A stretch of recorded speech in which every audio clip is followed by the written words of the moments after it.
What's up, Rex Squad? Welcome back to another video, guys. So for tonight's video, I'm just going to be showing you guys real quick why I think the BMW Driver Assist Professional package is $1,700, but I'm going to show you in this video why I think it's worth it. I'm probably going to be doing a 2-hour drive right now, so about 140 miles. Round trip is about roughly 300 miles. So I'm going to be showing you guys why I think the Driver Assist is worth it and why you guys should get it. My particular X3 isn't equipped with it. As you can probably tell by the front of the vehicle, it doesn't have the radar sensing on the front, which means it doesn't have the Driver Assist Professional. So it would have been right down here in the lower bumper. It doesn't have it, so I'll say that's one of the biggest regrets that I have about my 22 X3. It wasn't my fault as to why I didn't get it. It's just that BMW didn't allow you to get it at the time when I ordered the car, and the pretty much main features of the X3 is kind of reserved for the M and the M40i's right now. But I'm gonna go ahead and show you guys along this drive why you should option the Driver Assist Professional. Alright guys, so if you look here on this 22 X3, you notice that it has these pretty much 2 buttons to control your standard cruise control. This X3 isn't equipped with the Driver Assist Professional package, so it only has this button right here to control your cruise control, which you pretty much set the speed, and then right here you have this toggle to go up and down on the speed. So you can adjust the speed using this toggle right here. We're currently set to 75 miles an hour, so that's exactly what we're driving. I would say the disadvantage of actually not having the Driver Assist Professional is when you approach vehicles like in front of you, the cruise control isn't adaptive because it doesn't have the sonar sensor in front of the vehicle like in the bumper. So pretty much once you set your speed on the standard cruise control like this has, you pretty much have to brake or switch lanes every time you approach a vehicle, because the car will not automatically brake for you without the Driver Assist Professional. So right now, like I said, we're set to 75 miles an hour. You can see right here in the dash.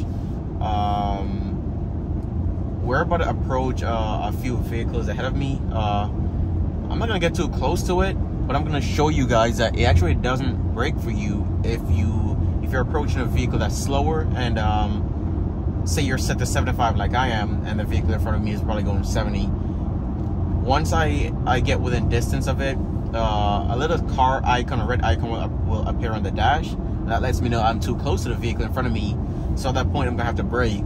And then once you switch the lanes over, you're gonna have to reset the cruise control again. So that's kind of the biggest disadvantage of it, and that's kind of the biggest reason why I regret not getting the Driver Assist Professional package. However, we couldn't option that on the 30i because of the parts shortage, the chip shortage. So that's kind of reserved for the M's and the M40i's and stuff. You notice that I just switched my lanes because this semi-truck right here in the car, yeah, if I didn't brake, then I would have probably rear-ended them. So that's one of the biggest things to consider when optioning features on your 22 BMWs. I would say get the features that you actually think you really want, because I didn't really think I needed the Driver Assist Professional, but now, like I said, doing so much highway miles and everything, being that this is actually a 300-mile round trip tonight, 5 hours of driving, it's kind of really tedious just driving manually, you know. And then the cruise control, like I said, the car doesn't drive for you automatically. Sure, it has the lane keep assist, where if you go over the lanes, it will bounce you right back into the lane. So I can show you right here. You can see on the steering wheel, it pulls you back into the lane either side. It also has the blind spot and all that kind of stuff, but it doesn't fully drive for you like, say, a system with the adaptive cruise control would. So that's kind of the downside to it, and I actually would recommend it if you guys are getting a brand new BMW right now. Definitely get the Driver Assist Professional, especially if you plan on doing a lot of highway miles and lots of long distances. It just makes it easier for driving, a lot easier. It's more comfortable. You don't have to constantly tap the steering wheel like I have to do right now, and I definitely recommend it. Another cool thing about the standard system like I have right now is a speed limit assist. So this button right here under the cancel and next to the speed, the cruise control activation, if you tap this button right here, this will actually set your speed limit. So if you if you're driving and let's say you don't want to exceed 75 miles an hour, but you don't want to activate your cruise control, you could tap this right here, and once you set it, then even if your foot is on the accelerator, it won't accelerate above the speed that you set it. So you could keep driving manually if you want, and then once it reaches that speed threshold wherever you set it at, the car will just not accelerate past it. So it's like a speed lock pretty much. That's kind of cool. That kind of helps, especially I'd say in like school zones maybe. Yeah, kind of just if you're like zoned out, you're not staying focused, you can use that, and you know, kind of keeps it in check with your speed, so you don't get pulled over for a speeding ticket or whatever. But yeah, I'd say the biggest advantage of that is that it's kind of really annoying having to tap the wheels every now and then. Also, the lane departure, as you see popping up right here, it will randomly pop up after about 3 or 4 times of snagging it back into the lanes.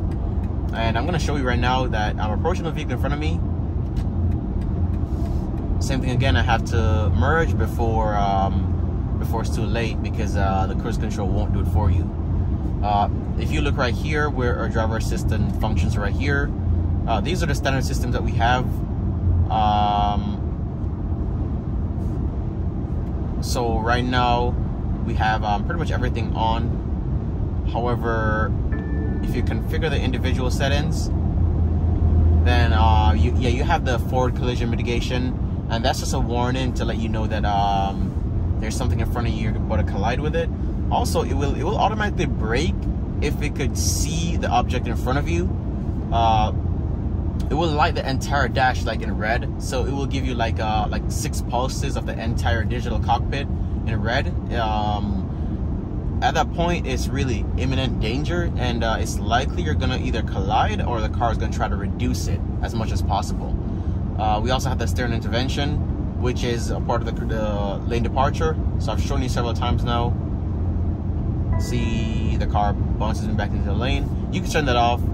I kind of keep it on because, like I said, with having such limited driving assist functions, you want to keep as much as you possibly can on, since we aren't equipped with the Driver Assist Professional. And then you have your active blind spot, all that kind of cool stuff. But this isn't the full-on system. Like I said, this is just the regular Driver Assist package, which costs about $700. If you option up to the Driver Assist Professional package, that gives you assisted traffic jam. So kind of like a full autopilot mode, like some of you seen in the Teslas and stuff, and other manufacturers right now. So it's actually something similar to GM's Super Cruise, except it doesn't work with GPS. It just works based on what the onboard camera up here in the dash, in the windshield could see, and what the sensors around the vehicle could interact with. So that's kind of my take on the driver assist, and actually would recommend that you guys 100% make sure you option that onto your BMW. Another thing about the standard driver assist like I have right now is you could use this toggle right here on the steering wheel. You could use it as pretty much as a deaccelerator and as an accelerator pretty much. So it's like a gas and a brake essentially, without having to use your pedals down below right now. So obviously my foot is off the controls, and since the cruise control is set to the speed limit on this highway right now, and that's just the chime from the repeated lane departures. But you can use this toggle right here. So if you just push up on it where it gives it a plus icon, if you just push up on it, it increases your speed. And then same thing, if you push down on it, it increases the speed gradually, just like you're braking. And the car's pretty much braking exactly to like a halt right there. So we're down to 45 miles an hour. And you know, you can go ahead and just set it back up to 70, or you can hit resume, and then it will resume it to whatever the speed was before. So we're gonna go back up to 60, 70 miles an hour. And you can press and hold it, or if you press, if you do sharp presses, it adjusts the speed in 5 miles an hour increments. So you don't have to keep pressing it one by one to get, you know, like a 1 mile an hour difference. It will just gradually do it all the way to 5, or if you hold it on it, it will pretty much adjust it to until you let go of the toggle. So that's kind of, I'd say, cool that you have to do that, but still, the Driver Assist Professional is definitely the way to go for long and I'd say exhausting highway drives. I would say anything over 5 hours, you definitely need the Driver Assist Professional. Day-to-day driving so far, the standard Driver Assist like I have right now, it kind of works, but it's just not the best. Sometimes you just want to set your cruise control, and then you have the car just pretty much give you the assisted steering like the Driver Assist would, Professional would, but this one doesn't. So you have to constantly adjust your lane, or then you have the annoying lane departure warnings popping up, and it's just annoying. So make sure you option it. The Driver Assist Professional, I can't stress it enough. I think it's worth it. It costs $1,700. I think BMW raised the price of it for the model year 2023, and that's probably because they added more features and highway driving assistance functions to it. So I think it's about $1,900 now. Maybe I have to check on that, but I 100% recommend it. All right, y'all, that's it for the video.